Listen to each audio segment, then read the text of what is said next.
break the dark. A single spark ignites the heart.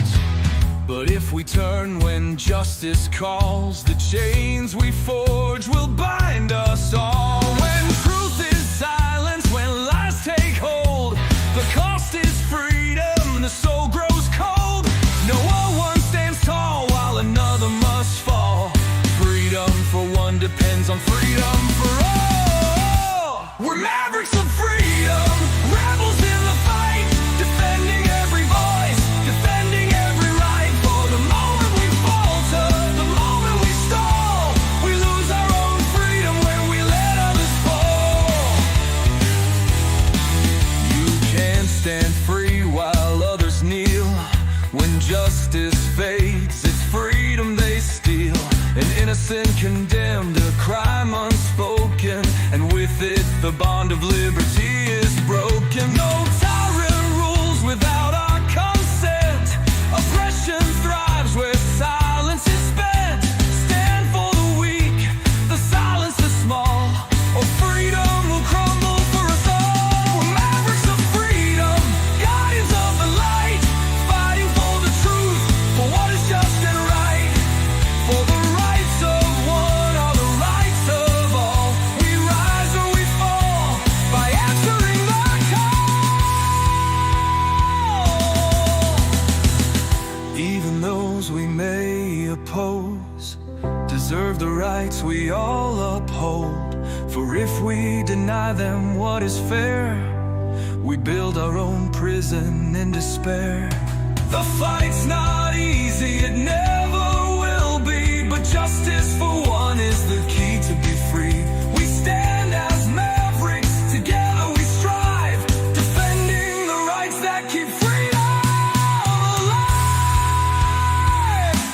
We're mavericks of freedom, rebels in the fight, upholding every truth, protecting every right. When one is oppressed, we're all in the thrall. Freedom for one depends on freedom for all. So take a stand, let your courage rise. Defend the truth, don't compromise. For the soul of the world, the writing's on the wall. Freedom for one depends on freedom for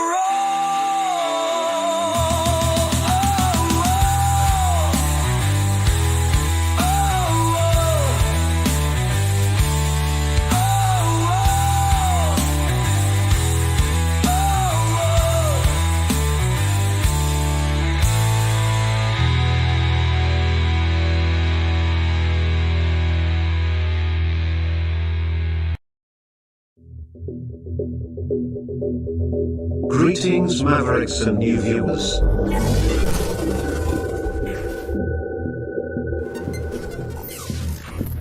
Tonight, direct and live from the Maverick News Network World Studios. This is Maverick News with Rick Walker.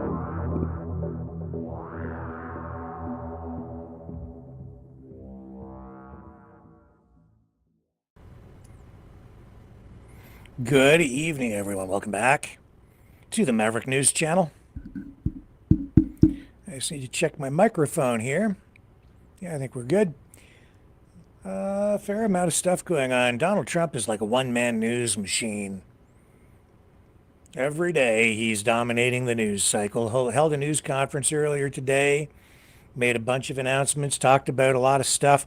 Just can't stop. He can't help himself. He has to keep talking about Canada as the 51st state. Went on about that again today. We'll show you what he said, bring you what he said. He also unveiled his newest weapon, the F47 6th generation stealth super fighter jet. It's supposed to be so advanced, nothing else can touch it. Boeing announced as the company getting the contract, which pretty much bails the company out, assuming they can actually build something that will fly. And Pete Hegseth, that guy, he was there today. He's just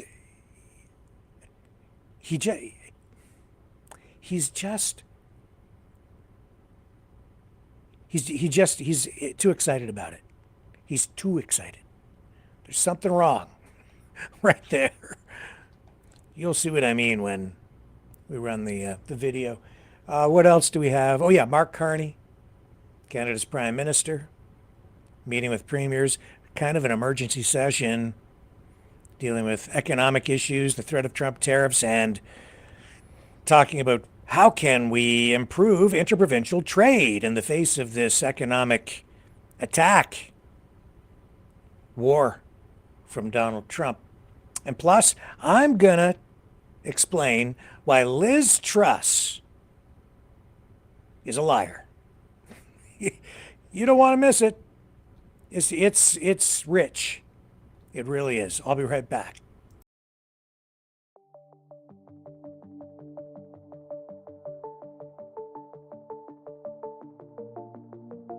Greetings, brave Mavericks. Our quest for truth continues.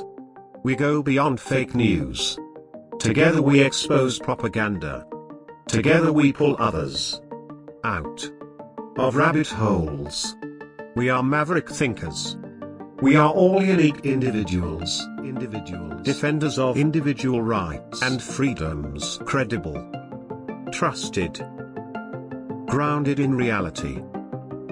Maverick News, defending free speech, Donate at freedomreporters.com. Do it now. Tomorrow may be too late. Maverick News. The world is watching.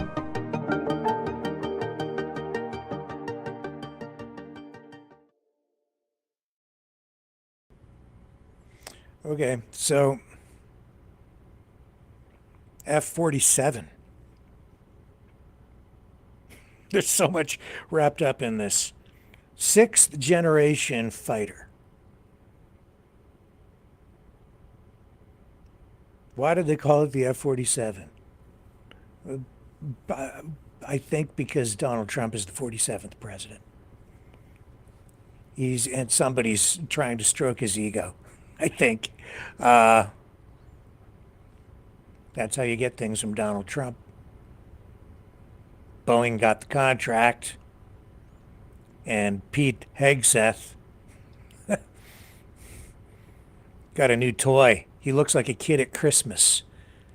And I find it, honestly, just a little disturbing to see someone this excited to announce a new weapon of mass destruction.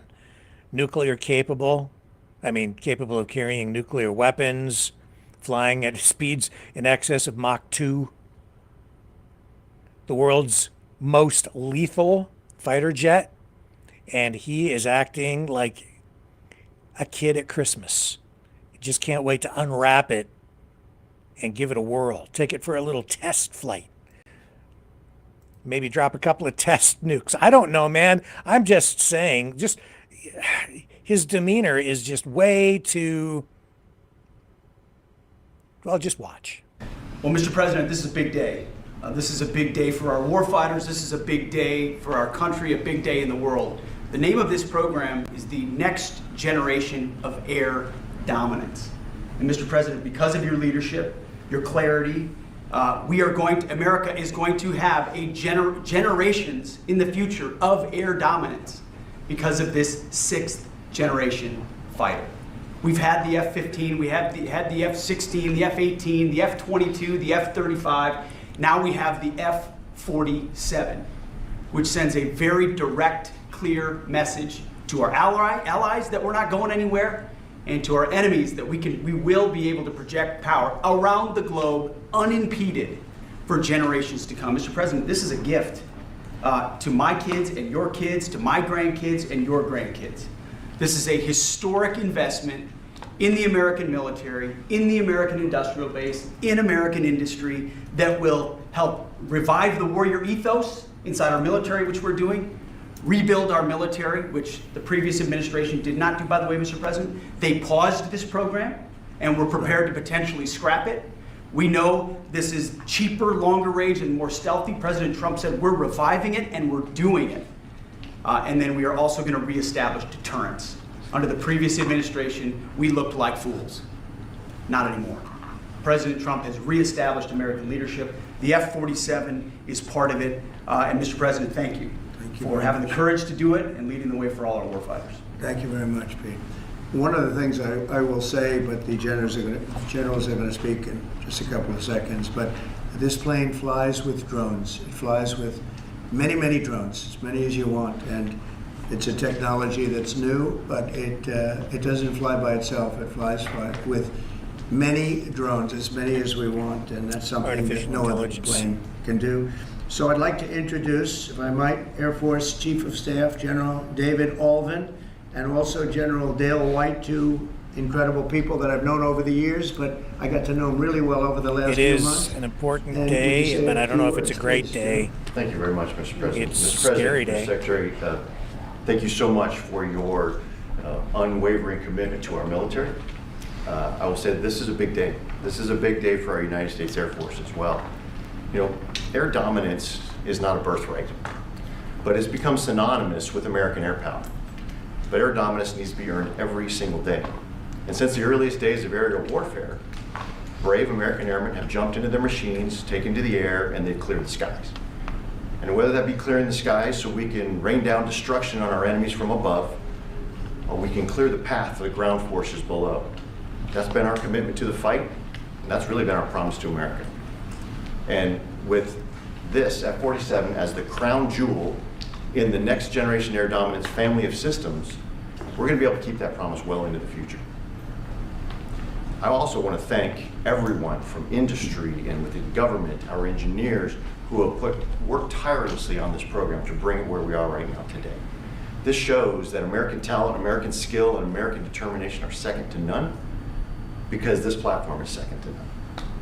So we believe that this provides more lethality, it provides more capability, more modernized capability in a way that is built to adapt. This, along with our collaborative combat aircraft that the President talked about with drones, this is allowing us to look into the future and unlock the magic that is human-machine teaming. And as we do that, we're going to write the next generation of modern aerial warfare with this. This enables us to do this. The manner in which we put this program together puts more control in the hands of the government, so we can update and adapt at the speed of relevance, at the speed of technology, not at the speed of bureaucracy. This is more Air Force. This is more options for the President. We say as our mission in the United States Air Force is to fly, fight, and win air power anytime, anywhere. If you want to go anywhere, you have to have a platform that gets you anywhere. This provides the President options from the very one end, which is a quick response, and then we can get right back into fighting stance without having to deploy troops that are going to take maybe months and cost more lives. We can be back in fighting stance and maybe we restore that deterrence. All the way to decisive victory as part of a joint force that is the most lethal and capable military ever known in history. That's what we provide now, and this allows us to provide it into the future. It's more deterrence, more capability. It's what peace through strength looks like into the future, Mr. President. And so we're very proud to do that. And all we can say is, on behalf of the United States Air Force, let's deliver. Thank you very much. Thank you, General. Would you like to say something? No, sir, I'll just double down what the chief said. He knows what to do. He knows who the boss is. That's exactly right. Air security is what it's all about, and this is what we'll deliver. That's great. Thank you very much. Great job. We've worked together long and hard on this, and this was a big secret. In fact, we don't show too much of the plane for that reason. You see what we show? You see how beautiful that is, but that's just a very small part of it. Sure. I wasn't surprised. I was wondering how much are you going to show when they came in with that. You see a wheel in the front? That's about it. Any questions? Mr. President Trump, Peter? is 80,000 pages of documents is a lot to sift through. Yeah. Can you just tell us who killed Kennedy?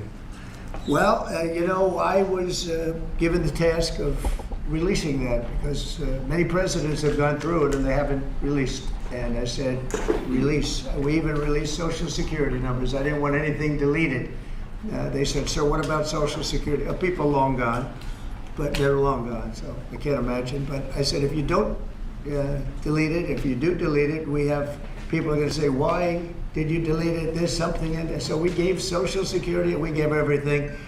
And the rest is for you to look at, Peter. You're going to see whether or not you see anything. But we've given it. We're doing it with Dr. Martin Luther King, too. They're preparing all of that. They're going to release everything. And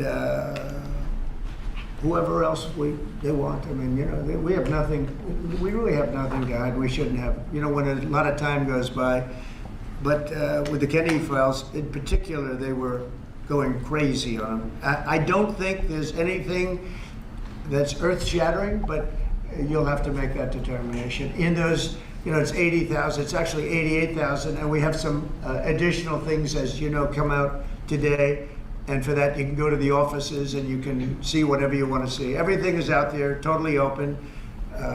The additional stuff is available later on today. You go over to the offices and you can have it immediately. And you'll make a determination. And on something else, these Trende Aragua guys, because of your executive order, they are designated as foreign terrorists. Yeah.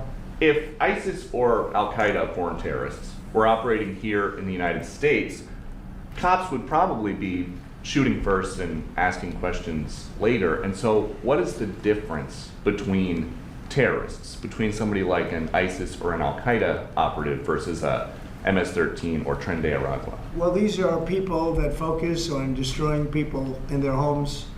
They're not as international in that sense. They're a group of thugs. They come from Venezuela. They come from the prisons of Venezuela.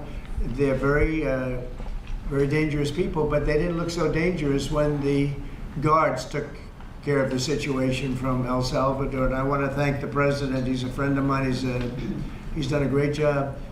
But I just can't imagine that the Democrats are taking this issue where they want to have them back. You know, so now they have men playing in women's sports. They have transgender for everyone. They have open borders. They have all of their crazy policies that are, I think, 95-5, not 90-10, okay? And their new policy is, let's bring Trende Aragua back into our country. Let's bring the worst, these are the worst gang members there are. They looked amazingly frail, though, by the way they were handled. It's very amazing. You know, they weren't, when they were in Colorado cutting the fingers off a man because he made a phone call to the police, they seemed a lot tougher then than they did when they were having their head shaved and they were in shackles. They're tough people, they're bad people. We don't want them in our country. We can't let a judge say that he wants him. You know, he didn't run for president. He didn't get much more than 80 million votes. And we just can't let that happen. It'd be so bad for our country. I won on the basis of getting criminals out of our country that were let in. It was called unforced error. They were let in by Biden, incompetently let in, and let in by the millions, actually. 21 million people. I believe it's 21 million. And that's not even including the gotaways, but these are rough people. We want them out of our country. And I won the election based at least partly on that, and that's a big part, yeah? And I don't know if you saw this. Tim Walz is now saying about Trump supporters, and forgive me, I'm just reading a quote from Tim Walz, I think I could kick most of their ass. Oh boy, he'd be in trouble. Is there any way to know? Well, he's a loser, yeah, I mean, he's a loser. He lost an election. He played a part. You know, usually a vice president doesn't play a part, they say. I think Tim played a part. I think he was so bad that he hurt her. But she hurt herself, and Joe hurt them both. They didn't have a great group, but I would probably put him at the bottom of the group. Have you heard that Biden wants to get back involved for Democratic politicians, fundraising and campaigning against your policies? What do you think of that? I hope so. Mr. President, there are several families. Mr. President, there are families from some of the people. Who are you with? I'm with La Nación newspaper from Argentina. There are families from some of the people that were on those flights to El Salvador that claim that they're not criminals, they're not members of Trende Aragua, of MS-13. What can you tell them, and what guarantees can you give them that everyone in those planes were actual criminals, terrorists, as you said? Well, I was told that they went through a very strong vetting process, and that that will also be continuing in El Salvador. And if there's anything like that, we would certainly want to find out. But these were a bad group. This was a bad group, and they were in bad areas, and they were with a lot of other people that were absolutely killers, murderers. and people that were really bad with the worst records you've ever seen. And but we will continue that process, absolutely. We don't want to make that kind of a mistake. Mr. Is the President, U.S. planning to give up the position of NATO's Supreme Allied Commander, and if so, why? NATO is something that I saved. NATO was gone until I came along. In fact, the previous Secretary General, very good man, both of them are good. The current man is fantastic. But both of them have said, if it wasn't for Trump, you wouldn't even have a NATO, because we were paying the cost of almost all of the countries. And now they're paying. I said, we're not going to do this. We're not going to continue. You hurt us on trade. You do bad things on trade. And then on top of it, we're supposed to pay for your military. And because of what I did, hundreds of billions of dollars flowed into NATO by countries that just weren't paying. They were delinquent. They weren't paying their bills. So NATO is solid. They're strong. But they have to treat us fairly. Are we going to give up the... Because look, without us, NATO is not the same thing. And I can tell you, I've been having very good discussions, as you know, with President Zelensky and with President Putin. And President Putin will tell you that without the United States, he wouldn't be worried. But he is worried when the United States is involved. And I have to tell you, I've dealt very well with both gentlemen, and we have, I think we have the confines of a deal. I hope we have the confines of a deal. I'm doing it for two reasons. Number one, and by far most importantly, thousands of young people, and they're not American people, they're Russian and they're Ukrainian, are being killed every week, thousands a week. And also the United States has paid, because of Biden, $350 billion on a war that should have never happened. If we had a competent president and this sitting right here, that war would have never happened. It would have absolutely never happened with me. And it didn't happen. For 4 years, it didn't happen. Mr. President, do you think you have the authority, the power to round up people, deport them, and then you're under no obligation to a court to show the evidence against them? Well, that's what the law says, and that's what our country needs, because we were, unfortunately, they allowed millions of people to come into our country, totally unvetted, totally unchecked. So you ought to ask, did he have the authority to allow millions of people? Did Biden have the authority to do something that's unthinkable? Have open borders where millions of people poured into our country, totally unvetted and totally unchecked, just as you would say. And many of those people were criminals. Many of them were from jails and prisons and mental institutions and gang members and drug dealers. And very dangerous people. Many were murderers. We have 11,088 that we know of murderers they've murdered. Of that number, at least half killed more than one person. They're in our country. They're in a location near you. Biden allowed that to happen to our country. And his people that really ran the country. And the person that operated the auto pen, I think we ought to find out who that was, because I guess that was the real president. So when you ask me if we have the authority, did Biden have the authority to allow millions of people to come into our country? Many of these people, hardened criminals at the top of the line who have caused tremendous damage in our country. You see them in New York City fighting with our police. I mean, literally having fist fights in the street with our police.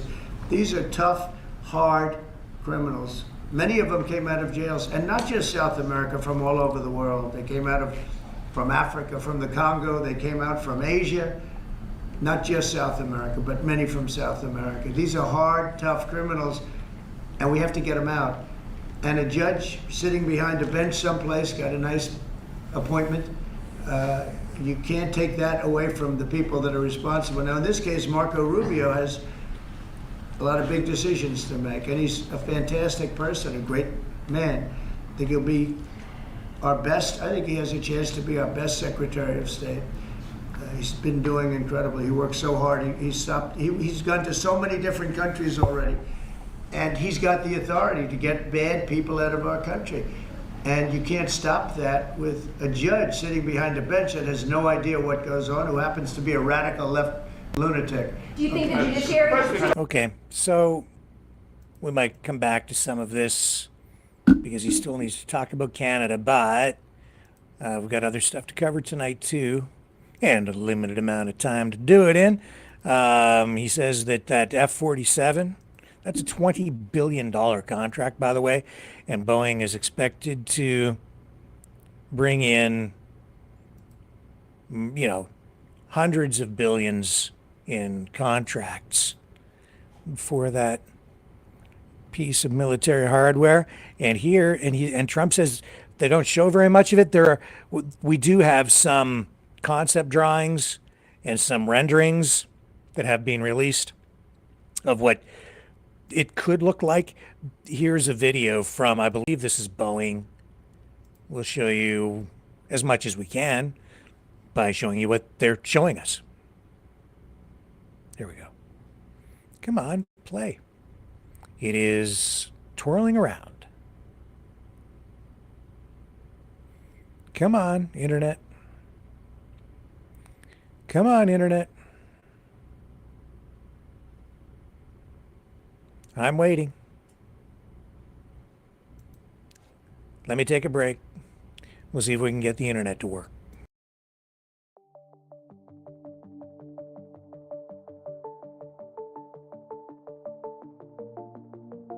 Greetings, brave Mavericks. Our quest for truth continues. We go beyond fake news. Together we expose propaganda. Together we pull others out of rabbit holes. We are maverick thinkers. We are all unique individuals. Defenders of individual rights and freedoms. Credible. Trusted. Grounded in reality. Maverick News. Maverick News. Defending free speech. Free speech. Donate at freedomreporters.com. Do it now. Tomorrow may be too late. Maverick News. The world is watching.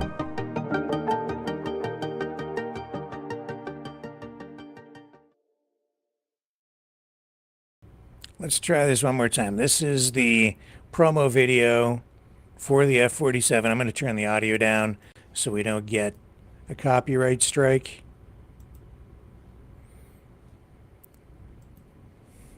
That ain't it. That ain't it. No, those are phantoms. That ain't it. Yeah, that's not it. F-16s. Yeah. This is supposed to replace the F-22 from what I understand. Oh, there it is. There it is. There it is. The F-47. So named to honor, I think, Donald Trump. I have another shot here. Yeah, here we go. These are... This is a Boeing render. A rendering of like an artist's rendering, computer generated or whatever, right there. So it's gonna look something like that, or maybe that's even it. Gee, you know what it looks like? It looks a lot like a UFO, unidentified flying object that maybe people have been reporting in the sky. There's your aliens, folks. 6th generation stealth fighter. Meanwhile, Canada is getting ready to buy 5th generation fighters, and the process has taken so long that I think they're just about halfway through their life cycle in terms of technology and having an advantage. F-35s, let's buy the old technology. I hope we're getting a discount, because once those things start flying, even the F-35 will be nothing. It's sort of like buying the newest, greatest piece of electronic gadgetry at the electronics store. Cutting edge today, or the newest cell phone. Cutting edge today, obsolete in 24 hours. I wonder how long it will take before this stealth technology is cracked. Maybe it's already compromised. Who knows? It doesn't take long sometimes for technology to become obsolete. But that's why they're trying to keep a lot of this under wraps. Now, back to the Kanakistanian file. Here in Kanakistan, Canada's Prime Minister, Mark Carney, meeting today with Canada's premiers. The topic of concern, tariffs, Trump's threat to annex Canada, make it the 51st state, and most important, how can Canada get rid of or minimize the impacts from interprovincial trade barriers? If we can't have free trade at home, how can we expect to have it elsewhere? So that's what they were discussing. Now, as they wrap up, we're going to Ottawa here so that we can get to this news conference with Mark Carney as the meeting wraps up in Ottawa, as Tucker Carlson would say, Ottawa. Hang on just a moment. Coming, and almost there. Okay, let's go. Mark Carney will be coming out to address us in a uno momento, por favor. Come on, Mark. Get your liberal keister out there. Come on. So, Trump talking again in the White House today in that news conference about this subject, Canada. Hang on. Bonsoir tout le monde. I'd like to begin by thanking the premiers for joining me for today's First Minister meeting, and also for the work that they have been doing for Canada. You know, Canadians have become more united than ever before, and they rightly expect their governments to work together to advance a positive, action-oriented agenda to build one Canadian economy, and that Canadian economy to be the strongest in the G7. Il nous faut une seule économie canadienne, pas 13. La guerre commerciale déclenchée par les États-Unis nous a démontré que les Canadiens et Canadiennes sont prêts à s'attaquer aux obstacles qui menacent notre économie. Reconnaissant l'impact sur les travailleurs et les entreprises, nous avons annoncé aujourd'hui de l'aide pour nos travailleurs et nos entreprises. So what we announced today, earlier today, in order to support Canadian workers, we will temporarily waive the 1-week employment insurance waiting period. So in other words, if people are displaced because of the tariff situation, they immediately can receive unemployment insurance. To make it so that workers don't have to exhaust any severance pay before collecting EI, we will remove that restriction. We'll also make it easier to access EI, and I can explain the technicalities around that if you're interested, but trust me, that's what's going to happen. It's important. To support Canadian businesses, we will temporarily allow them to defer corporate income tax payments and GST and HST remittances. So this is a way to boost their liquidity. We'll also deploy a new financing facility, which the Minister of Finance, I'm going to blame him, has decided to call the Large Enterprise Economic and National Security Facility.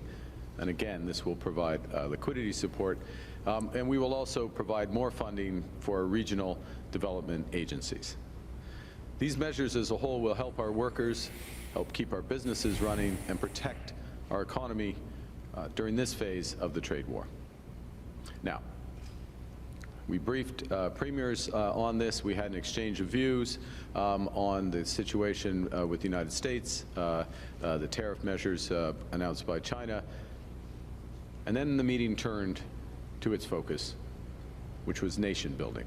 And that is the focus of First Ministers. It is nation building. Because together we can give ourselves more than any foreign government can ever take away. We can more than offset the effects of any U.S. tariffs by eliminating internal trade barriers alone. Removing barriers to the free movement of workers and goods and services would increase the size of our economy.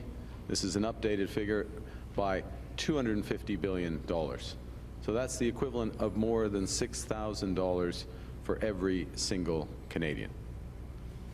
Il est grand temps de bâtir des choses que nous n'avons jamais imaginées à une vitesse que nous avons jamais vue.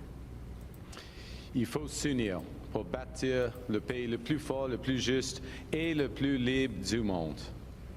First ministers agreed today, and again I thank them for this, we agreed today to develop a national trade and energy corridor strategy.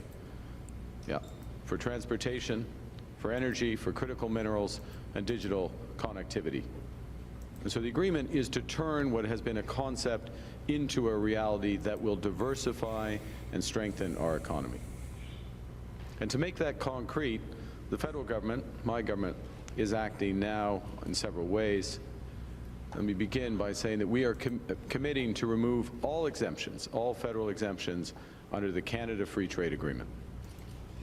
We're introducing a new First Mile Fund to provide capital to build transmission and transportation networks to link extraction sites to existing rail and road networks. In other words, if you think of a critical minerals project or something that's away from an existing network, linking them in can be decisive on the economics and whether they get built. We are creating a one-window approval process. We are committing to table legislation by the 1st of July for goods to travel across the country barrier-free or free of barriers of federal barriers. So we're combing through all federal legislation for those barriers. We intend to, from a federal level, to have free trade by Canada Day. We are going to remove any labor mobility restrictions for federally regulated professions. We will eliminate federal duplicative requirements by recognizing provincial assessments for major projects. This is so-called mutual recognition, so one project, one review. And we will work with the provinces and other stakeholders, Indigenous groups, to identify projects of national significance and accelerate the time frame to build them. And I'm proud to highlight a few of the major projects that the federal government, again, to make these words real, what we've moved on today to advance. The Cedar LNG and LNG Canada in British Columbia. Investments in Port of Churchill in northern Manitoba. To ensure Indigenous participation, or to promote Indigenous participation, facilitate Indigenous participation, we are expanding the Indigenous Loan Guarantee Facility to $10 billion. That's doubling. And what this does is it unlocks capital for First Nations, Inuit, and Métis to invest in equity of projects. In other words, to become owners of, co-owners of projects, in order for those projects to be built quickly and sustainably. We will keep working with our provincial partners to build out national interest projects that cross interprovincial boundaries so they can be prioritized and accelerated. One project, one review. It's time to build. Now, some examples of potential future projects, and this is not an exhaustive list, but you look to the Ring of Fire in Ontario in partnership with Indigenous peoples. Ports like Grays Bay in Nunavut, which links down through the Northwest Territories and into Alberta, and Le Port de Montréal. The Second Narrows in British Columbia, which frees up additional exports. And very importantly, action, not words, but action on carbon capture and storage. These projects would build on recent progress that we've made on high-speed rail between Quebec and Ontario, an integrated electricity system for Nova Scotia and New Brunswick. Nous avons une occasion unique de développer rapidement ces corridors afin qu'ils soient efficaces, résilients et tournés vers l'avenir. Our vision is one where goods, services, and workers can move seamlessly from coast to coast to coast, d'un océan à l'autre. By harmonizing regulations, by enhancing labor mobility, we can create that truly open and one Canadian market that Canadians are demanding. That will reduce costs for our businesses, it will increase affordability for our consumers, it will unlock new opportunities, higher paying jobs for Canadians. Je suis convaincu qu'en travaillant ensemble, nous pouvons développer et bâtir une économie canadienne plus interconnectée et plus résiliente. Because Canadians are strongest when we're united. Choisissons de bâtir un Canada fort. Merci beaucoup, and I'll be pleased to take your questions. Thank you, Prime Minister. Merci, Monsieur le Premier ministre. Nous allons prendre une quinzaine de minutes de questions. We will take about 15 minutes of questions. First question, Global News. Hi, Mr. Carney. Mackenzie Gray with Global News. You talked about nation building and energy corridors. Is the federal government willing to build an oil and gas pipeline similar to what Mr. Trudeau did with TMX? Well, I think what the spirit of what we're doing as First Ministers and what we're doing as the federal government is creating a framework so that the private sector will be building these projects. And I think part of the reason, if I may, that the federal government with TMX became involved is in part because of uncertainty about the regulatory environment, the authorities and the permitting that was required. So from a action perspective, coming together with consensus, moving quickly on approvals, maintaining standards, but moving quickly on approvals, in other words, not duplicating approvals, we can create an environment where the taxpayers' money is not at risk, but private money is building not just pipelines in that case, but cross-border electricity interties, something we discussed at length as First Ministers, so that clean electricity is moving across borders. And then we're building out an energy grid across this country. En français, ce qui est important, c'est de créer une cadre de réglementation qui est claire, qui est simple, qui n'est plus duplicatif, comme était le cas quand le TMX a été bâti par le gouvernement fédéral. Et le fédéral devait le faire, selon moi, à cause d'incertitude, cette situation d'incertitude. Alors, avec des changements qui nous mettons en place à partir de maintenant au fédéral, on peut relier au secteur privé beaucoup plus que le fédéral. D'accord. When you mentioned those nation-building projects, you talked about rail that's going to cost the federal government tens of billions. So just to clarify, your position is that your government would not build or spend federal tax dollars to build an oil and gas pipeline? Well, the position is not black and white. So it's not only this, only that.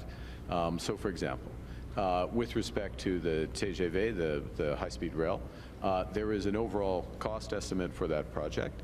There will be some federal participation, capital participation, but there will also be private capital at risk. So it's not, that is a case of a partnership, and the details of that partnership are being worked out in the coming years. And I can assure you that I will be paying close attention to how that is developed so that it's the most effective financing framework. With respect to, and I'm going to speak in terms of energy, cross-border energy, of forms of energy, including critical metals and minerals, which are a form of energy just earlier stage. First and foremost, what we're looking to do is to provide, as I said a moment ago, the frameworks to provide greater certainty and duplication, create a sense of urgency that is required by the crisis. And sometimes, you know, I actually didn't mention, but I'm going to mention again, we are in a crisis, not of our own making, but that is the case now.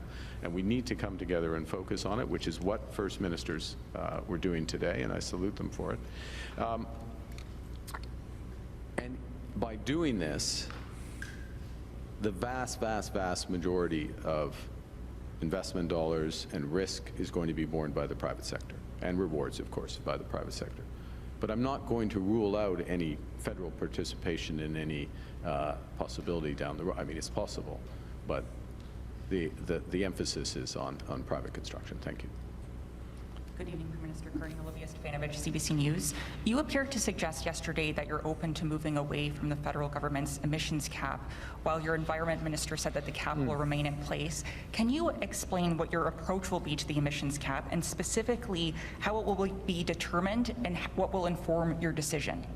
Well, there's two things, or several things here. First, I'm a pragmatist, so I'm focused on, as the government is, on getting emissions down from the production and transportation of conventional oil and gas. Okay, that's good for the environment. It ultimately will be good for the competitiveness of those producers and the distribution of that. So that's the objective, is to get down. Now, there is a role for an emissions cap, and again, emissions cap, not a production cap, but an emissions cap. I know you didn't say it, but just to be clear, because some twist it. There is a role for an emissions cap within that. But what's required in order to get those emissions down, the emissions intensity down of the production that we can see growing, particularly if Canadian oil and gas is displacing American oil and gas that we're importing right now in eastern Canada. What's required is investment. Investment in carbon capture and storage technology, investment in reducing methane, fugitive methane, methane flame, other aspects, etc. What's required is investment. And what happened in, I can't remember where the room is, whether it was there or over there, somewhere around here where the room was, is, and what I was referring to earlier, what the federal government is doing, is putting in place the framework so that that investment is going to happen more quickly. So my focus, and where I took my response the other day, is around how are we going to make that investment happen. So the cap is there. The issue is getting the investments down. How are we going to get them down? I'm focused on that. We're making progress in unlocking that. We need to continue to work on it. U.S. President Donald Trump claims that he totally changed you and your party's fortunes. Is he interfering in our election? And since he repeated the 51st state comment about Canada, does this mean that a meeting with Trump or a phone call is off the table?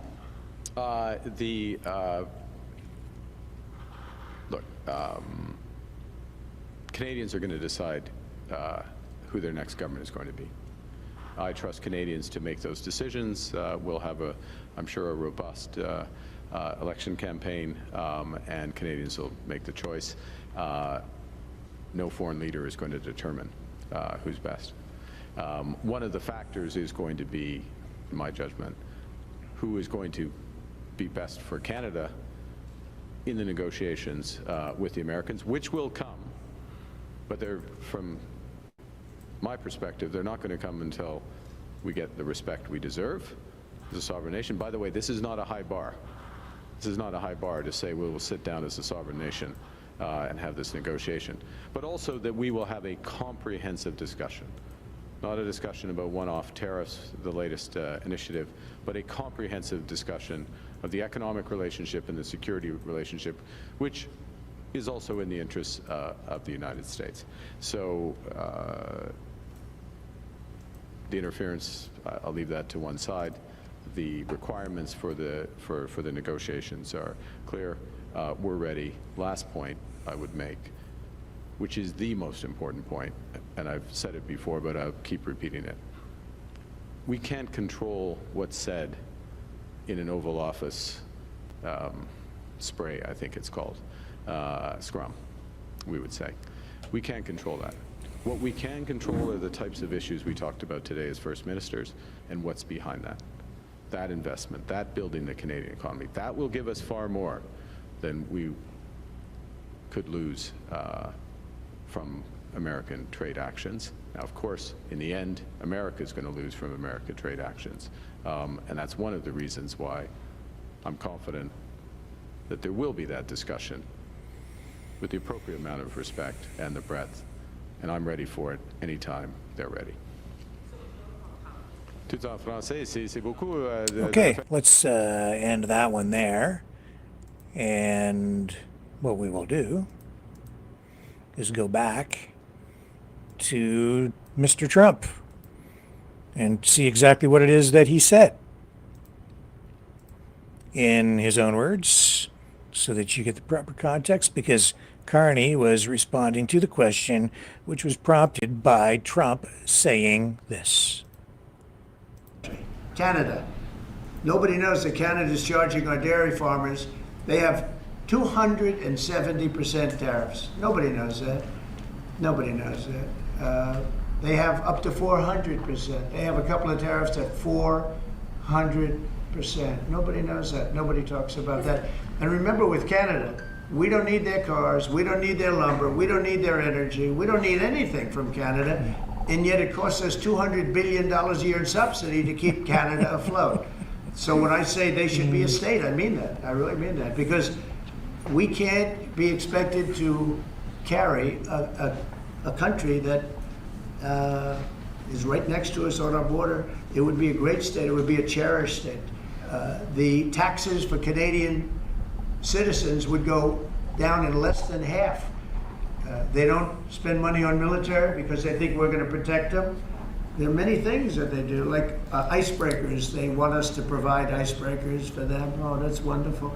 So the Canada, they're very tough traders too. I want to just tell you, all the people, they're tough traders. They trade very tough. And you know, the expression I use is, some people don't have the cards. I used that expression about a week and a half ago, right? Somebody was negotiating who didn't have the cards, who's now, I think, saying that he wants to do it, and I think we're going to have a big deal on that very special something. We got to make a deal on that. But Canada has been a very nasty negotiator against the United States, took advantage of the United States for a long time. But nobody knows that they were getting 270% tariffs on dairy products. Follow up on Canada, and I don't think I've heard you say this in all of the talk about Canada becoming the 51st state. Are you concerned that if they became the 51st state, they would be a very, very blue state? Very, very big and very, very blue. No, there might be, but it would, you know, you have that artificial line that goes, that straight artificial, that looked like it was drawn by a ruler. Somebody with a, I don't mean a ruler like a king, I mean like a ruler, this way. And it's just an artificial line that was drawn in the sand or in the ice. And you know, can I tell Peter, just, you add that to this country, what a beautiful landmass, the most beautiful landmass anywhere in the world. And it was just cut off for whatever reason. It would be great. Now, is it liberal? Maybe, but you know, a conservative until I got involved, because I don't care who wins up there. I frankly probably would do better with the liberal than the conservative, if you want to know the truth. But just a little while ago, before I got involved and totally changed the election, which I don't care about, probably it's to our advantage actually, but the conservative was leading against, I call him Governor Trudeau, the conservative was leading by 35 points. So, you know, so I don't know about that. I think Canada is a place like a lot of other places. If you have a good candidate, the candidate's going to win. And the two astronauts that you just helped save. Okay.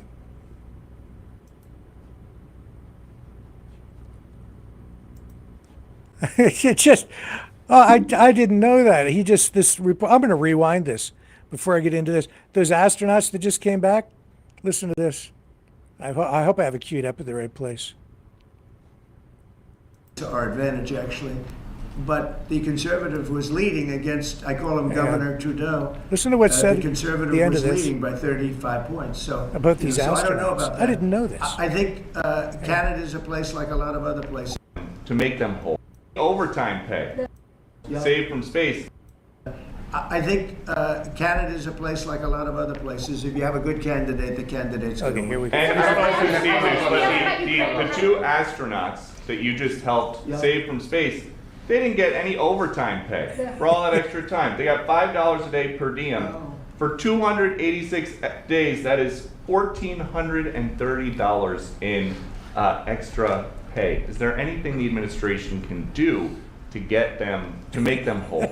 Well, nobody's ever mentioned this to me. If I have to, I'll pay it out of my own pocket, okay? I'll get it for them. Mr. President, I like that. Mr. President, I'll pay it right out of my, is that all? That's not a lot. For what they had to go through. And I want to thank Elon Musk, by the way, because think if we don't have him. You know, there's only so long, even though they're in the capsule up there, that the body starts to deteriorate after 9 or 10 months and gets really bad after 14, 15 months with the bones and the blood and all the things that you've been reporting on very well. And if we don't have Elon, they could be up there a long time. Who else is going to get him? Okay. He didn't get any overtime. Who wants to work for NASA? Not me. Who wants to go to Mars? No, Elon first, frankly. Yeah, no. And all this bluster from Trump again today, like absolutely freaking ridiculous. Still talking about the $200 billion a year in subsidies. The United States does not subsidize Canada. We receive no subsidies. Now, he can frame it in any way he wants, but the numbers just don't add up when he talks like that. What else was it? Oh, yeah, the taxes as well. Taxes in Canada would end up being halved. It's not true. And it doesn't tell the whole story. I've been working on a Substack article about exactly that, comparing Texas and Alberta, because those are the two places sort of, I think, top of mind with regard to the 51st state, separatism, all of this rhetoric, right? So I started drilling down, doing some research, taking a look at the numbers. Texas's median household pays 22.2% in total taxes on about a median income of about say $82,000 a year. Alberta pays 25.1%. So comparable income levels, Alberta to Texas. Albertans pay about 25.1% in total taxes, and Texas pays about 22.2%. It depends on how you break this stuff down, how you analyze it when you look at the total economic activity, okay? You have a wide range of different sales taxes. Sales tax is lower in Texas than it is in Canada, in Alberta, but they still have a sales tax. They don't have a state income tax. So that is one of the main reasons Texans pay less in tax than Albertans do. But overall, it's not half, it's not even close to like double the tax rate in Texas, as Trump is suggesting is the case. It's not true. And in the Substack article, I'll lay these numbers out in more detail for you when I get ready to publish it, because I haven't finished all of my research yet. So I hope I'm not speaking a little too prematurely on this.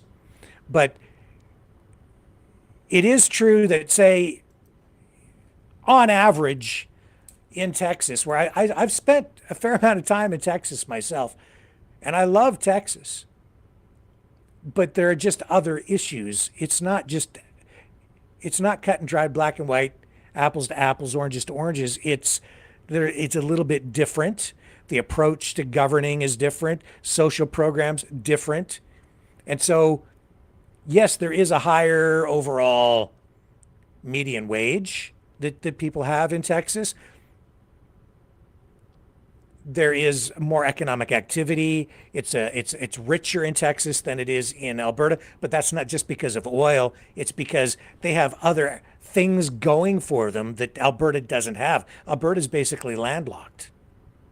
Texas is not. They're on the Gulf Coast. They have a port there. They have more tech industry there. They have a more diversified economy. They have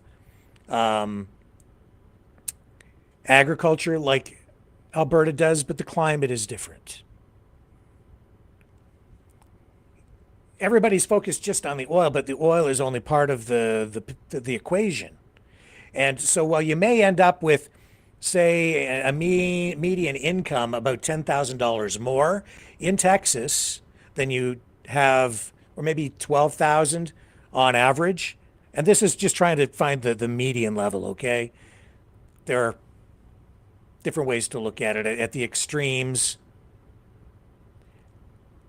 it kind of, yeah, you might end up with more money in your pocket, but then on the other side, Canada provides more social safety nets. If you lose your job, we have a more robust employment insurance program for people.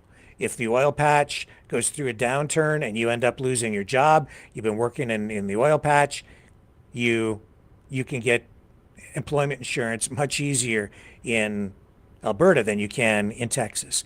If you have if you have a family and you have kids, subsidized daycare in Alberta. You don't have that at all in Texas. So if you take advantage of the subsidized childcare, you just about instantly cancel out the average wage disparity between Alberta and Texas on that point alone. And then in addition to that, you look at healthcare. If you have insurance in Texas, healthcare insurance through your employer, you can get excellent state-of-the-art healthcare in Texas. If you lose your job and you don't have insurance, or if your employer doesn't provide insurance and you can't afford to buy healthcare insurance privately, and you get sick or you have an accident, it can bankrupt you. It can destroy you financially. So that's the trade-off. So they're great things. You can get great care. You don't have to wait for treatment as long if you can get access. In Canada, you have socialized healthcare through Alberta. And in some provinces, it's more of a hybrid system, some private, some social. It depends on what you prefer and what you like and what you support.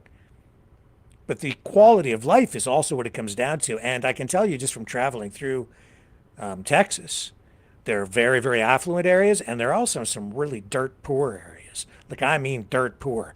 Dirt poor in a way that it just, you don't find it in Canada, dirt poor. And there's more racial tension. There's more going on with the culture wars. Much deeper divisions in the United States politically than there even is in Canada. There are just other issues, and a lot of it is driven by socioeconomic factors. And so it's not enough to sit there and say that you're just going to pay lower taxes. It's about quality of life. It's about more risk, more potential gain on the financial side as an individual out there working hard trying to make a living, and you might do well.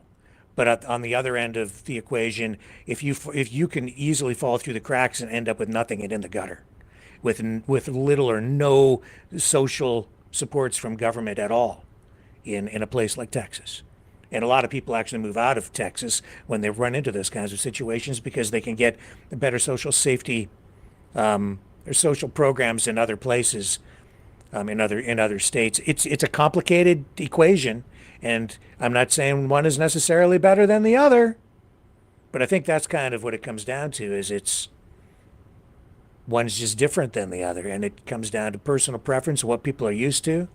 But for Trump to sit there and say that your taxes are just going to be cut in half, it is not true. It's really not true. You'll pay a little less in tax, but you're still going to pay taxes. And so a lot of this stuff is just misinformation. I think it's comments coming from ignorance, lack of knowledge, not really understanding what Canada is about, cliches stuck in people's heads, like Trump's, where he doesn't really know what it's like up here. He's just got these assumptions that he makes based on things he's been told or things that he just happens to believe, that we're the Great White North and we probably all live in igloos. And Americans are like that. They are just vastly unknowledgeable about what it is like in Canada on the whole. Just as Canadians are ignorant about a lot of other countries around the world. We know, I think, a little bit more about the United States than other countries, or maybe a lot more, simply because we're exposed to so much U.S. media and because it's so close and so many people do travel to the U.S., as I have extensively. I've driven all the way across the United States. And you can see that, there have states and have not states, just like Canada, but they don't have equalization payments there. That's why you go from one state to another. And, one state, they have like really good roads. And then you get to the next state and it's pothole city. And the roads are in shambles, and entire industries have, just been destroyed because of the greed, really, of some corporatists who have really pillaged companies at times, sold them off piecemeal. acquired them and then liquidated them to profit from the liquidation instead of trying to build something better for the country and their communities. Bigger issues down in the States in that regard. And I can go on about it. I will in my Substack article and talk about all of this more in another broadcast in the weeks ahead. It needs to be explored further because I think people are largely being sold a bill of goods when it comes to a lot of this 51st state talk. And I have to say, I'm really disappointed, frankly, in a lot of conservative streamers, podcasters, political activists, because there's a lot of untruths being told. And again, I don't know if this is happening out of ignorance or malice or just sheer fear of liberals, like liberal phobia, or what it is. I don't know why some people just feel compelled to share falsehoods. Maybe it's because they don't know any better, or maybe it's because they're doing it intentionally. I don't mean to be too judgmental here with this stuff tonight, but I'm going to show you a couple of things that just really stuck out for me today. Here's the Sean Newman podcast. He says, Canada's government was designed to keep us powerless at all costs. No fixed election dates, no checks and balances. Prime ministers rule like kings. But one province may have the power to change it all, while Alberta is the only hope to save Canadian democracy. Now, I haven't read his entire post. I don't really need to. Maybe I will later. I'm just saying that what he's saying there is a falsehood. First of all, no fixed election dates. Wrong. Not true. Not true at all. It's factually untrue. We don't necessarily, a federal government can only sit for a maximum of 5 years, and that's very rare. You have to have a majority government generally to go 5 years, or a very strong coalition. But 5 years is the max. So, since 2007, the Canada Elections Act established fixed election dates. So it's just he's just either straight up wrong or he's lying in order to, I don't know, undermine confidence in your country, to just get you emotionally jacked up. The Canada Elections Act since 2007 set federal elections for the third Monday in October every 4 years, unless the government is dissolved earlier by the Governor General, typically at the Prime Minister's request, due to loss of confidence or strategic decision. And I looked it up to make sure that I was getting this right. And this means, and I'm reading this now, this means that while the legal maximum is 5 years, in practice, elections usually occur every 4 years unless an early election is triggered, example, through a confidence vote on something like a budget. And that's commonly the kind of thing that triggers an election. So, for instance, the last federal election was on September 20th, 2021, and the next is scheduled for October 20th, 2025, barring an earlier call. And so it's actually, in my view, a superior system to what you have in, like, the United States, where the president gets 4 years, it's set, you get a 4-year term, and then you go to the polls and you have an election 4 years later. Well, in Canada, sometimes you don't have to wait the full 4 years. Sometimes it's only a matter of months when you get a new government formed. And if they don't perform well, especially if it's a minority and they come in with something controversial, like some new piece of legislation that is important or a budget that is not acceptable to the public, we often get a chance to go to the polls and vote them out again, because it can often fall through a vote of confidence in the House of Commons. So you don't have to wait sometimes even that long. So when he says that politicians aren't subject to no checks and balances, the government isn't subject to checks and balances, that's not true. I just illustrated how there are checks and balances in place. And prime ministers in Canada do not rule like kings. It is not true. If anything, down in the United States, you have a president who's ruling like a king, and that's possible because of executive powers that we simply don't bestow upon our prime minister. You do have the ability to use orders in council through cabinet, coming up with these orders in council. That can be a powerful tool for the government to use, but they cannot issue those things willy-nilly, and even those come with checks and balances in place through the Governor General and then also through Parliament as well, ultimately, where things can be questioned and then ultimately even thrown out by subsequent governments. But you don't have a prime minister who goes around just ruling with a Sharpie. Not the way Donald Trump is ruling right now, simply by signing executive orders. Our prime minister does not have that kind of power at all. It just doesn't work like that. You pass legislation, you have to work things out in Parliament. Unless you use an order in council, and that kind of act by government, cabinet, is not common. It doesn't happen often. It's used in certain circumstances when executive actions are absolutely needed for things like national security. And it's just it just isn't like the U.S. system at all. So those comments, and I don't mean to go to war with Mr. Newman. I don't know him. I just stumbled on that post tonight, and it's just absolutely inaccurate.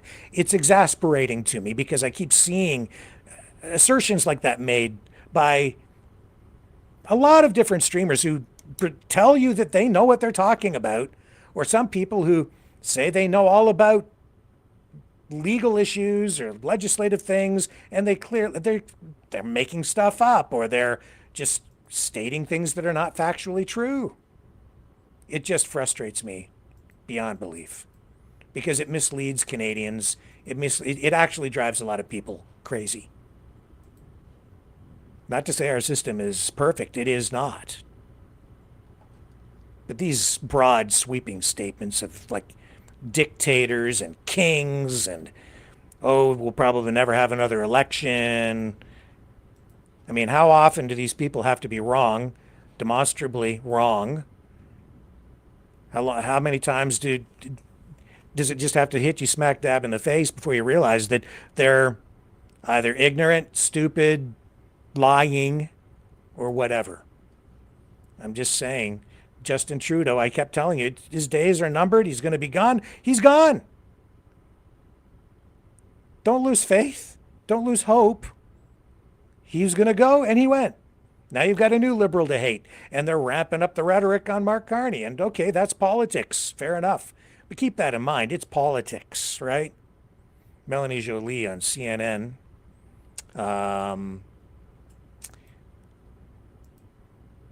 Let's bring this up here. Talking about this ad campaign that the Canadian government has launched down in the U.S. I guess what's good for the goose is good for the gander, because the U.S. is absolutely meddling in Canadian politics. You're seeing it out of the White House. You're seeing it through political movements that have ties right back to the White House and directly to Donald Trump, even though he says he doesn't care what happens in the election. He sure does. A lot of people down there do, because they're very focused on the riches that we have been bestowed upon us up here, and they want them. He wants the resources, baby. Make no mistake, and all those rich guys around him, they've got their eyes on the prize too. Well, Canada is standing up. Not just Liberals, Conservatives, New Democrats, Socialists, Conservatives, everybody across the political spectrum, regardless of the political party. A lot of Canadians standing up for their country. All those premiers, Conservatives, Liberals, Socialists, you name it. It was Team Canada in there today, all those premiers. Maybe not every premier on board with that, I don't know.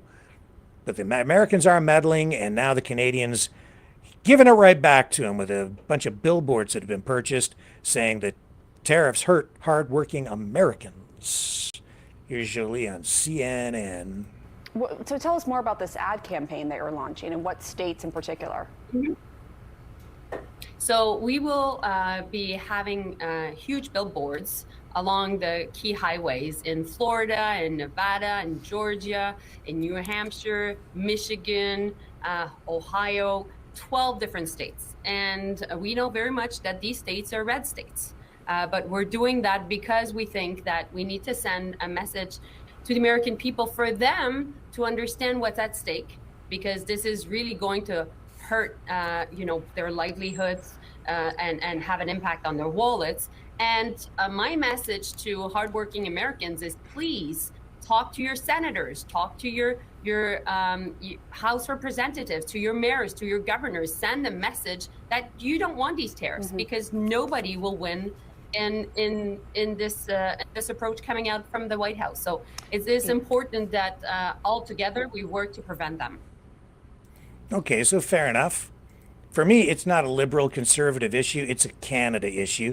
For me, this is not foreign meddling in the politics of another country. Those billboards, that's a response from Canada, an act of defense against the United States to protect itself. It's not about trying to manipulate anything politically on the U.S. side. It's about protecting Canadians. It's a Canadian political issue on display and being addressed on the U.S. side, because it's Trump meddling with our politics up here by using economic force to, I think, get a particular political response up here, where he's saying, I don't care what happens in the election. Yes, you do. I don't care what happens in the election.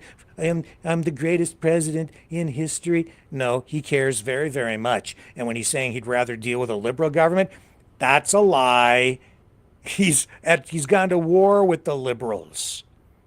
And he'd very much prefer to have a conservative government up here, just because I think he'd rather have somebody that he thinks is more sympathetic to him, but he doesn't care for Poilievre, because even Poilievre is too liberal for him, and he doesn't like Poilievre because Poilievre has come out and said there's no way that Canada will ever be the 51st state. Even though the Liberals are saying Poilievre will sell Canada out to Trump, so who the heck knows? I don't know who the good guys and the bad guys are sometimes these days. I'll tell you this, Liz Truss, former Prime Minister of the United Kingdom, another maybe fibber. It struck me as very odd, the clip that I've been seeing going viral of her saying, and my God, why do I have to sit here and it sounds like I'm defending liberals? No, I'm not. I'm just calling out lies or untruths or falsehoods or maybe political sour grapes. That might be more the truth here with Liz Truss, who has taken aim at Mark Carney. All right? Scapegoat, I think, for Liz Truss. And I'll explain why as we go through this. But there was a clip that was going viral, sort of, especially in conservative circles, where she says Mark Carney bankrupted the Bank of England. That's essentially what she said. I'm paraphrasing a little bit. And I thought, what the hell are you talking about? Liz Truss, former prime minister, but only for a short time. And then, the United Kingdom is not bankrupt, all right? It's not.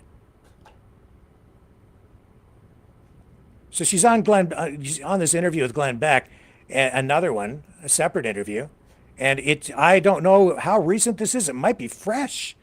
It looks like it was posted just hours before I came on live with you here tonight, but it might be older. It might be new. I think it's new. I think it's new. If it's not, please let me know. But this caught my eye as I was scrolling by, and here's Liz Truss, the apple of Glenn Beck's eye. Why? Because she's crapping all over Mark Carney from high in the sky. Listen. I think it is extraordinary that Mark Carney has become the Prime Minister of Canada. He did a terrible job in Britain of the governorship of the Bank of England.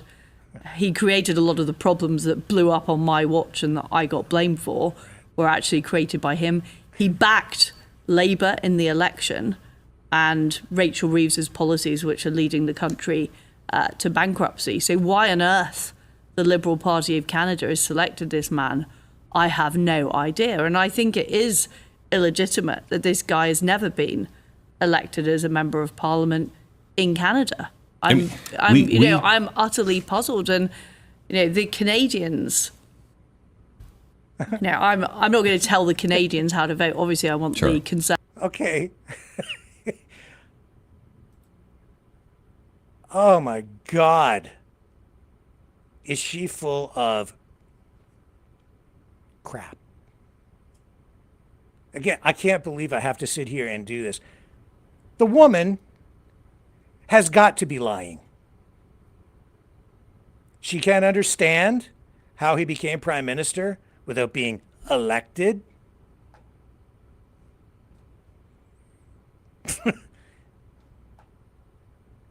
Do you know how she became prime minister? Any guesses? Let me just, I don't have the chat open. I can't see the chat. I can only imagine what people are saying about me right now in the chat. Rick's a liberal. No, I'm dedicated to trying to get you closer to the truth and calling out people who just lie their ass off. She became prime minister in Britain the exact same way as Mark Carney. Oh, yeah. And she doesn't understand. The Canadian system is based on the political system in the United Kingdom. And she became prime minister. Let me see if I've got my notes here. I was looking this stuff up. And I just wanted to make sure, okay? Let me take a little break. I'm going to come back and I'm going to spill the beans on Liz Truss. I got to find my notes. Okay, but she became prime minister the same way. I remember, and she was only prime minister for a very short time because she really screwed up.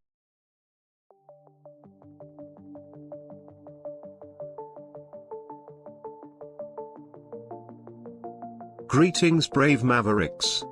Our quest for truth continues. We go beyond fake news. Together we expose propaganda. Together we pull others out of rabbit holes. We are maverick thinkers. We are all unique individuals. Defenders of individual rights and freedoms. Credible. Trusted. Grounded in reality. Maverick News. Maverick News. Defending free speech. Free speech. Donate at freedomreporters.com. Do it now. Tomorrow may be too late. Too late. Too late. Too late. Maverick News. The world is watching.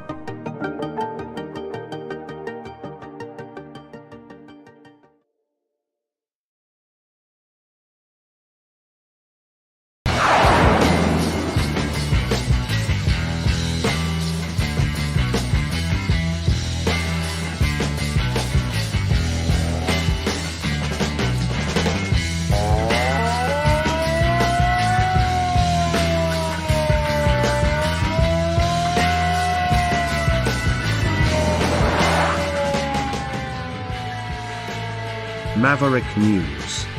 Fighting for freedom.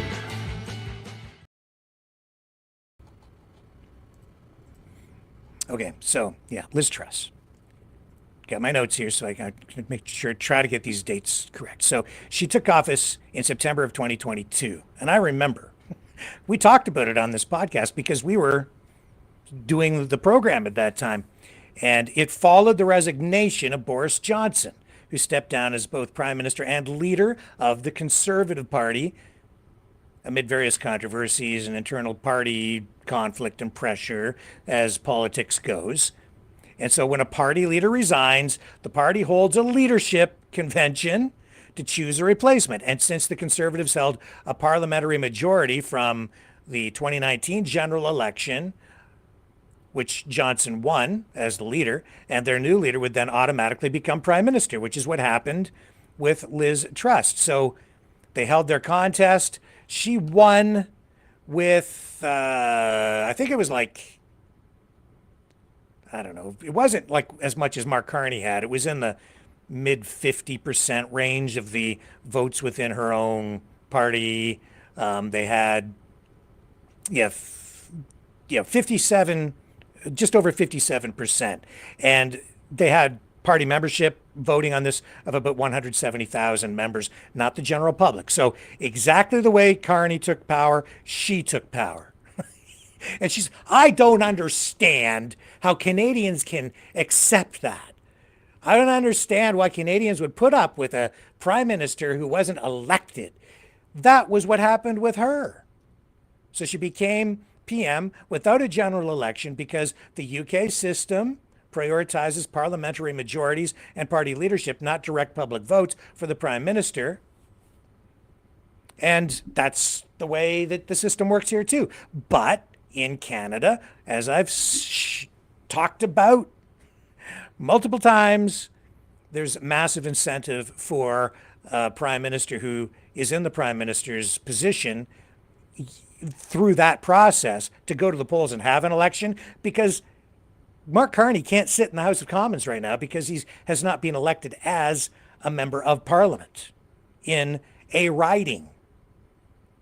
So until he wins a seat, which is to say winning an election, a local election in a riding, like every other member of Parliament, even though he's the Prime Minister,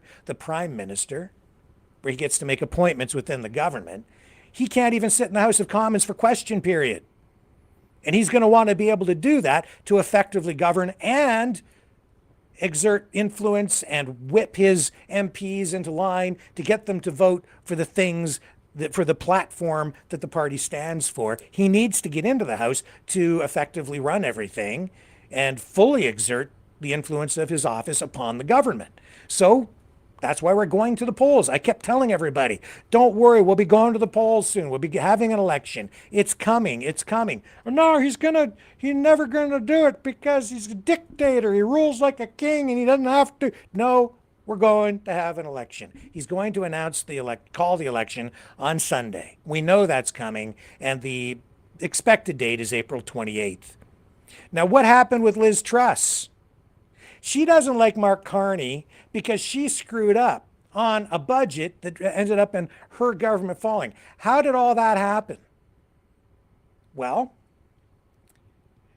she won the leadership, became prime minister, not elected, just like Carney, even though she's telling Glenn Beck and the world that Mark Carney is a scumbag who unelected king. No. She became prime minister exactly the same way. But she doesn't like Carney because she's been using Carney as a scapegoat for her failures as a prime minister. How?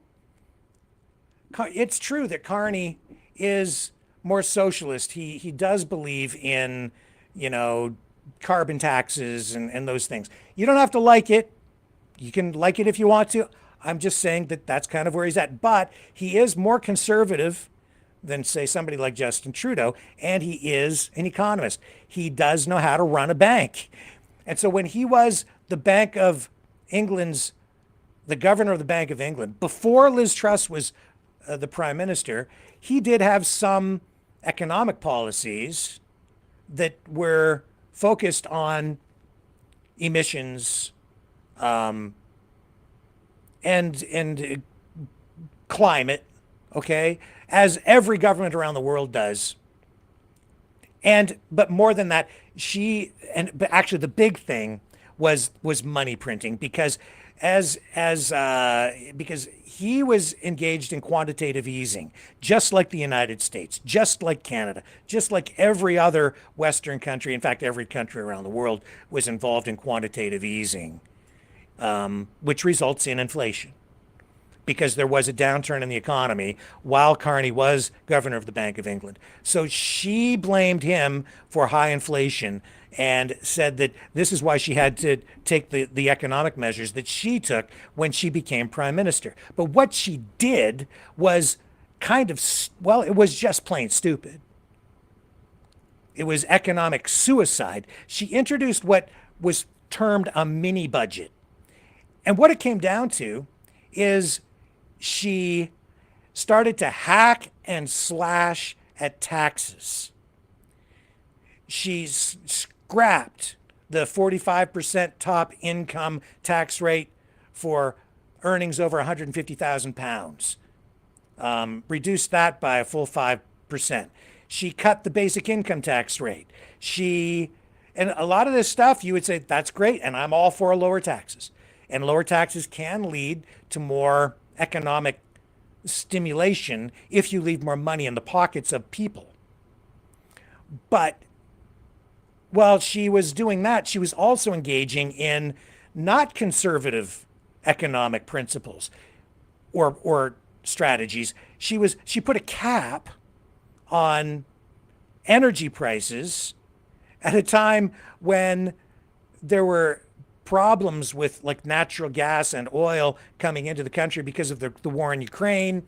And that was essentially, that's a price control mechanism, which is not a free market conservative economic policy at all. So she's hacking and slashing taxes. That's reducing government revenue right out of the gate. She's then using price controls to manipulate the economy, not letting the market respond on its own as a free market conservative, fiscal conservative like myself would do. She's applying energy caps just like Pierre Trudeau did when he brought in wage and price controls. She was doing that with energy. And then she just took some other steps with energy to manipulate prices. Huge problem. But then on the other side, what she did is she didn't cut spending at all. So she cut taxes and continued to spend like a drunken sailor. So the budget went all crazy. She ended up with this massive deficit, which is like, that fuels inflation. If you spend, and that forces the bank, and Carney wasn't, but when she was in power, Carney was no longer the Bank of England governor. So she's spending like a drunken sailor, cutting taxes. The federal budget is in trouble. She's the one bankrupting the country with this mini budget that she introduces. And she does that right as soon as she becomes prime minister. The stock market started to crash. There was a huge crisis with the federal pension fund. The Bank of England had to intervene because it was all going to collapse because of her economic policies through this mini budget. So they had to prop that up by spending money, I believe, in the bond market to prop up the pension fund so that retirees would actually still have something left. As a result of all that, she then, of course, goes to the polls, right? She calls an election, and she's defeated. The Conservatives are wiped out. She was only prime minister for, I don't remember how many months. She was prime minister for the shortest period of time in British history because her economic policies were so whacked that she had to sack her finance minister, bring in somebody new, and by that time it was all too late, and they had to implement drastic economic measures to prop the economy back up because she was crashing everything, destroying the economy. But that wasn't because of Mark Carney. He wasn't even the Bank of Governor when she was prime minister. And the guy who succeeded him is the guy who had to save the pension plan from her economic policies. So she has ever since then been blaming Carney for setting everything up and creating the conditions that set her up for failure. No, she really screwed up. And her own conservative MPs turned on her because her economic policies were so unbalanced. She was using tax cuts combined with market controls, which was ended up being a recipe for absolute disaster. Now she's going around and, I don't know what the hell why she's become this poster child for the I hate, or the president of the I hate Mark Carney club. Whatever, man, like have at it, but I'm just telling you the truth. I'm trying to tell you what is the apparent truth. There are always some shades of gray in there, but it's not black and white. But I'm sorry. She became prime minister the same way as Mark Carney, and then she sits there and says, I don't understand how that can happen. Because it happened to you. So don't sit there and tell me she's not lying her ass off. She is. What's her motivation? You be the judge.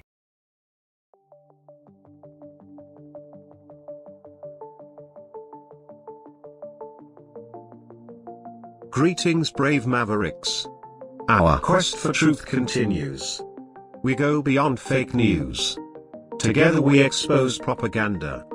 Together we pull others out of rabbit holes. We are maverick thinkers.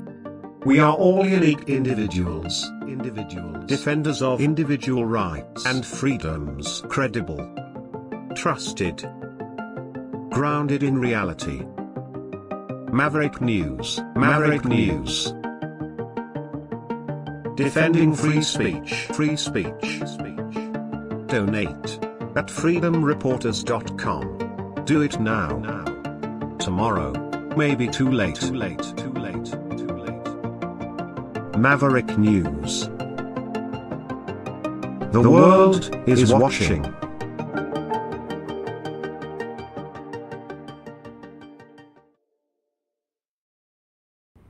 And so just one more point, and I'm going to just clarify this so that nobody can jump down my throat for not being absolutely accurate on this.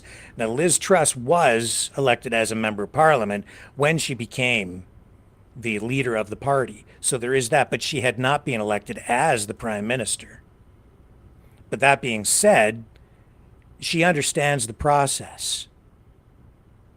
And she was not elected. She's the one who wasn't elected by the people at the end of it. They rejected her government and her as prime minister at the end of her very short reign as British prime minister. So she understands the process. She understands that. And when someone runs for president, or becomes it's just the way that the system works, but it's incentivized so that there are restrictions. She's just lying. I don't understand it. Yes, you do. You understand perfectly well. And our system is just like your system, and the exact same thing. This exact same thing can and does happen in Britain, just the way it has in Canada. And there have been several examples of that over time. Carney isn't the first one. There have been conservatives. Kim Campbell, first Canadian prime minister, female prime minister, also came to power the exact same way. And then went to election, and just like Liz Truss, she lost. She was not elected. Rejected. Anyway. Whatever. What other news do we have for you tonight? It's just... They want to get him. People just want to get that guy. And fair enough. Yeah, I get it. But they got to get him. They're just digging up any piece of dirt. Make it up if you have to. Don't let the truth get in the way of a good story. Yeah, that's what's going on. Yeah. And the Liberals are out in front. And I don't know. I'm just not a big fan of this really negative campaigning. It just comes back to bite you on the butt in the end, I think. Here's Elon Musk whining and complaining about his Teslas being set on fire, which I do not. I certainly don't think that's a good thing to be doing. But if you can't figure out why people are upset with you, dude, and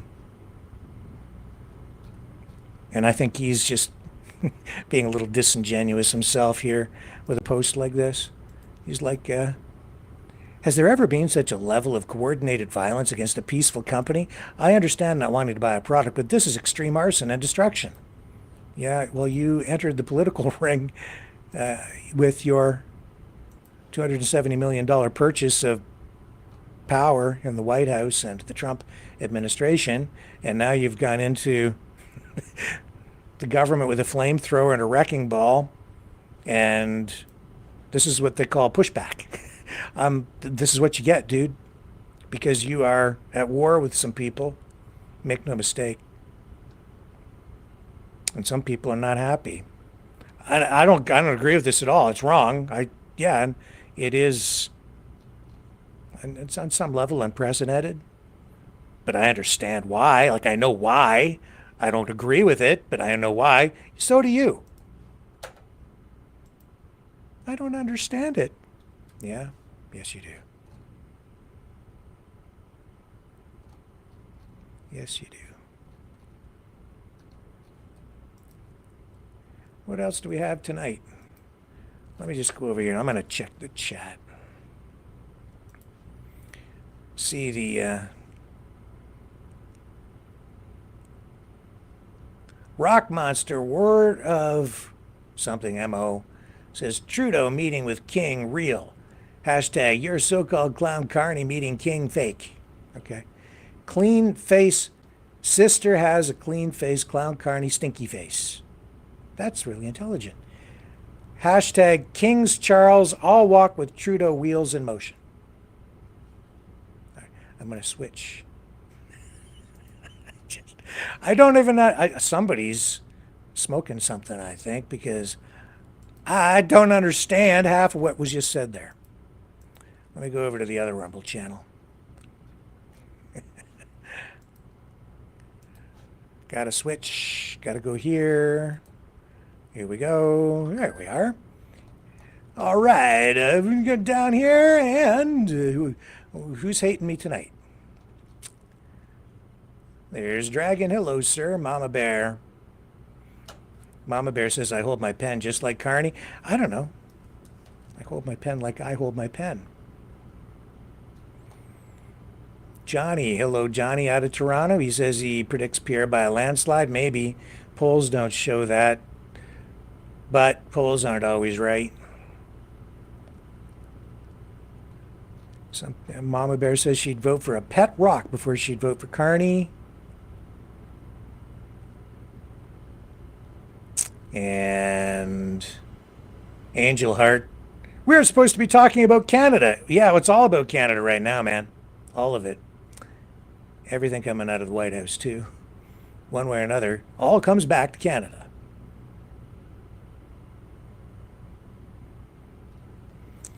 And Lindy says, not that who Rick votes for is our business, but he is a conservative. Yes, I am. He's just telling us the truth. That's all I'm trying to do. Don't shoot the messenger. Well, you will anyway. That's all right. I just don't like lying. I don't like lying. Yeah, we'll do a movie. Be lovely. Yes, we will.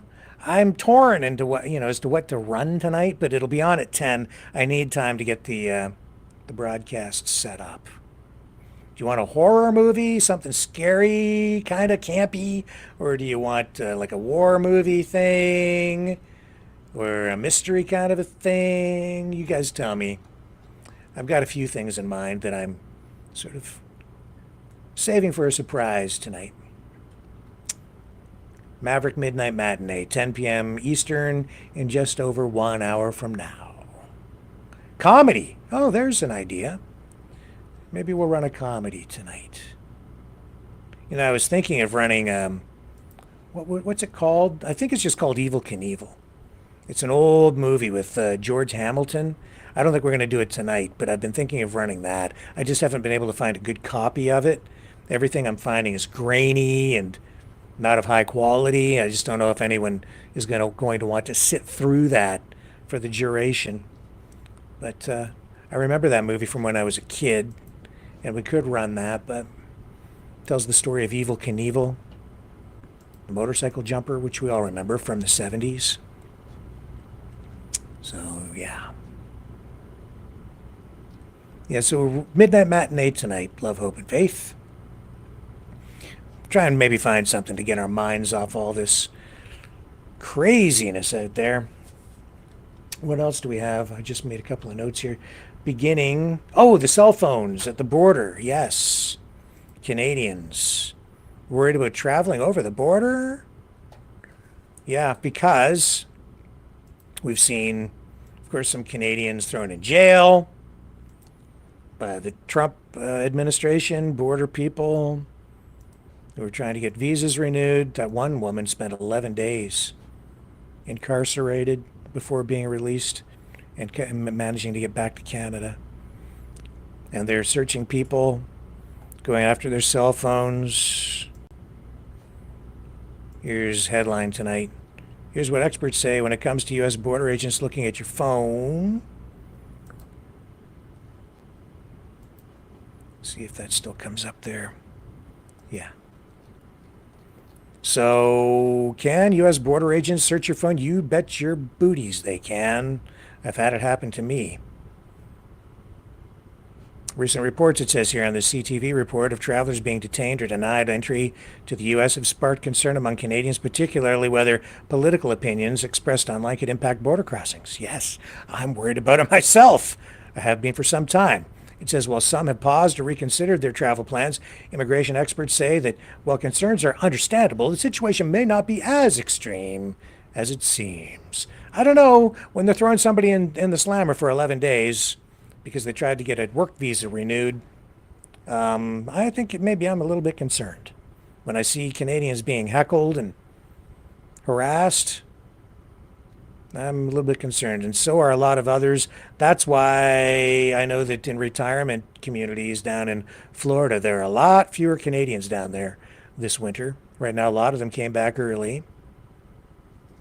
And it says here, the short answer on this cell phone question is yes, U.S. border agents have the given authority to search travelers' electronic devices, including phones, laptops, and cameras, according to the U.S. Customs and Border Protection. The CBP states on their website that these occasions are rare, claiming they are used to identify and combat terrorist activity, child pornography, and drug smuggling. And that's been the case actually for a long time, because it was about, with me, it's got to be 10, 11, maybe 12 years ago. I was pulled over at the border at one point, and they went through my cell phone. They said, give us your cell phone. All right, here you go. And then they took a bunch of time. I was there for a long time, hours. And they were going through my cell phone. Then they took me into a back room. And there's a sign right there on the desk at the counter when you walk up and you talk to the customs guys. It says, you have to surrender your cell phone if we ask for it. And let us look at it. So I just gave it to them. No big deal for me, really, but they spent a lot of time going through my stuff. And then, of course, that gives them access to the internet. And, man, they did a full search while I was there. Then they brought me in the back room, and there we had 4 customs guys. One guy asking me questions, 3 others on one on a computer, 2 other guys just kind of standing there with their arms crossed, looking menacing. And as the guy was asking me questions, the guy on the computer was searching the internet. After having gone through my cell phone, maybe still connected to the internet through my cell phone, I don't know, had access to all my email messages, everything, man. And he's checking everything that I said to see if I was telling the truth. And if I was telling the truth, I'm looking at the guy to the corner of my eye, and he's just signaling to the guy, yep, he's telling the truth. Yep, checks. Yep, true. Yeah. True. Over and over again. So by the time I got out of there, man, they knew everything about me, baby. Everything. They knew more about me than I knew about myself. I guarantee that.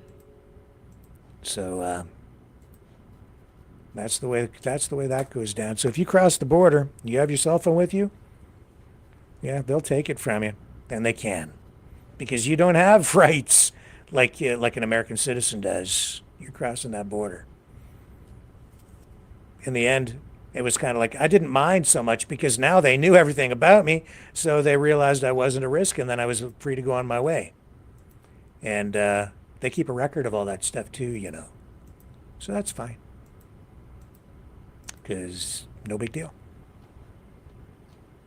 In the end. Except I was hours late crossing the border, and I would have missed my flight that day because and I think they knew that. Well, they did because they wanted to see my airline ticket too.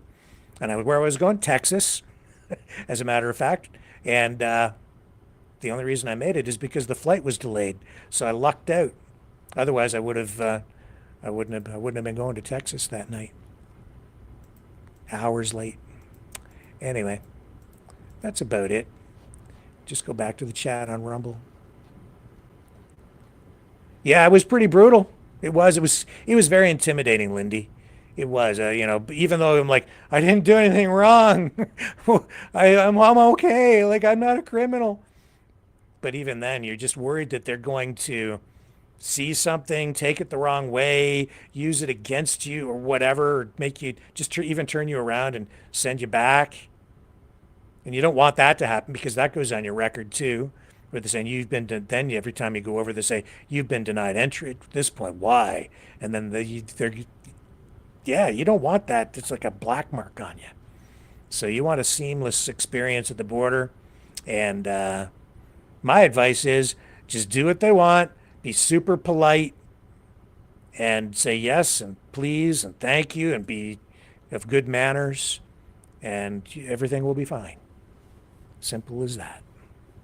But these days, I'm not in a rush to go back over there. Not right now. Too many problems with too many people and just too much aggressiveness. So I'm not happy about that. Anything else in there? Oh yeah, Dragon. Yeah, it was a nice adventure. Dragon. It was. Not. I don't want to do that again. I hate you sit in those chairs. They're so uncomfortable. After a while, it's just brutal. It's just brutal. Yeah, and Belovely, yeah, it didn't used to be like that. I remember when, I was younger, even into my 20s, just show your driver's license and away you go. And then 9/11 happened, and it hasn't been the same since. Yeah, and my feed times ×3 says same way as coming into Canada. It's the same way on both sides. Yeah, they can be pretty brutal on the Canadian side too. That's true. They can be. Yup. I've been pulled over there too a few times, and they've gone through my car. That's okay. Go ahead, rip it apart. Just please put it back together. It hasn't been that bad for me. Mostly, I just get waved through, but on occasion. What else do we have in the chat tonight? Yeah, Lindy, yeah, she remembers crossing the border with just a driver's license as well. So I think that kind of wraps things up here for us tonight. I am going to take a little break, and we'll be back in an hour with Maverick Midnight Matinee. I hope you all can join us. I'll try to find something, again, that'll take our minds off all the problems in the world tonight. Maybe something funny. Now, we won't be on YouTube because every time we run Maverick Midnight Matinee on YouTube, even if it's stuff that isn't supposed to generate a copyright strike, it always creates a problem. So we can't afford the strikes over on YouTube, so it'll be on Rumble and other platforms where available, but Rumble is the place to go. And you know how to find us over there. So that being said, thank you everybody for joining us here on the program tonight.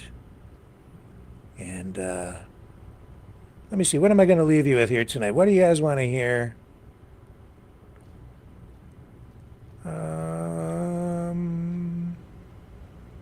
Since we're going to have a movie tonight, I was thinking of running a horror movie, but maybe not.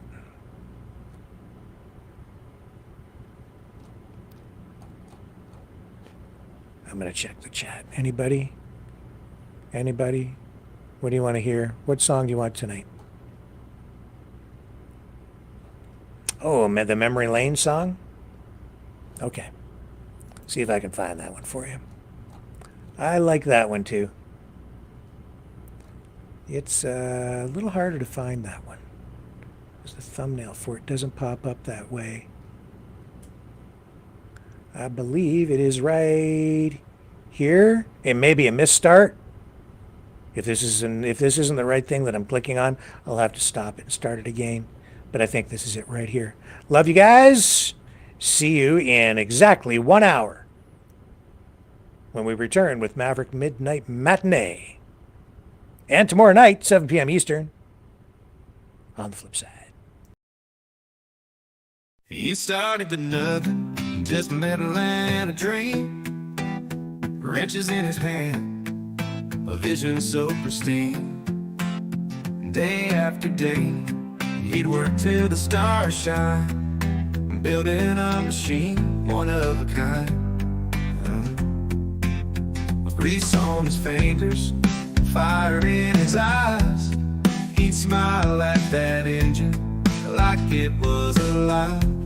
He'd say, son, one day this will be yours. But I never knew how much it meant until he closed those doors.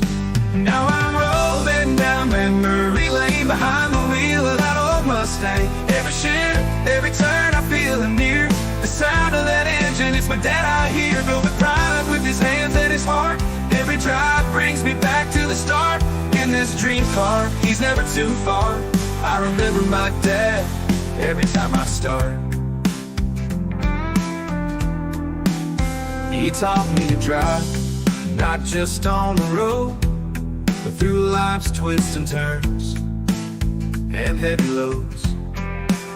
Now when I hit the gas and the tires start to sing, it's like he's riding shotgun with the wind under our wings. He's there in the chrome, in the roar of the gears, his laughter in the echoes, his wisdom through the years. This car ain't just metal, it's a piece of his soul. And every mile I ride, I feel it whole. Now I'm rolling down memory lane behind the wheel of that old Mustang. Every shift, every turn, I feel it near. The sound of that engine, it's my dad I hear. Built with pride with his hands and his heart. Every drive brings me back to the start. In this dream car, he's never too far. I remember my dad every time I start.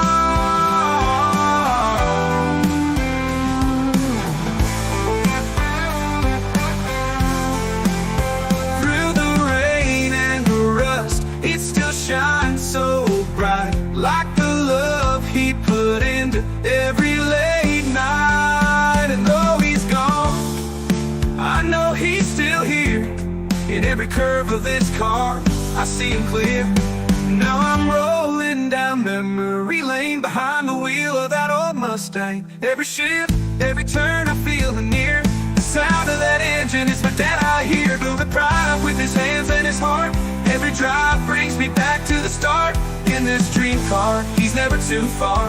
I remember my dad every time I start. Yeah, I remember my dad every time I start.